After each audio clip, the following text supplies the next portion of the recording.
Hi, my name's Emily G and I look after Historic England's work in London, and it's my pleasure to be a part of the London Festival of Architecture's 30 Objects in 30 Days, looking at power and architecture. And my nomination is for a very London building type that brought power to a new wave of women, the Edwardian women's lodging house. Now, after 1900, women entered the paid workforce in dramatically high numbers, and this new community of clerks, typists, shop assistants, milliners, they needed somewhere safe and respectable to live.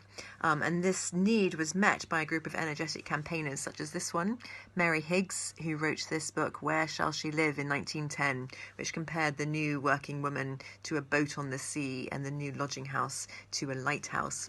And surely the entry of women into the paid workforce was a way of bringing power.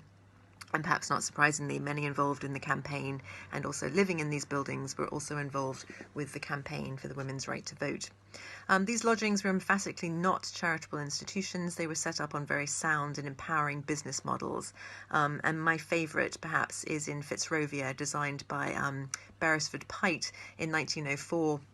For the YWCA, and this building also incorporated a restaurant on the ground floor for women to come and eat during their working day. But there are a number around London. Some have been listed. There's one right next to New London Architecture's building centre on Store Street, which was built for Bourne and Hollingsworth shop assistants. They were often designed by smart architects of the period and had very grand facades.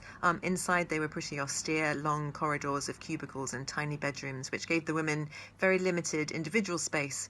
But there were also rooms, sitting rooms, communal sitting rooms and dining rooms inside, which I think was where the women gained camaraderie and support for each other on this new adventure working in the capital.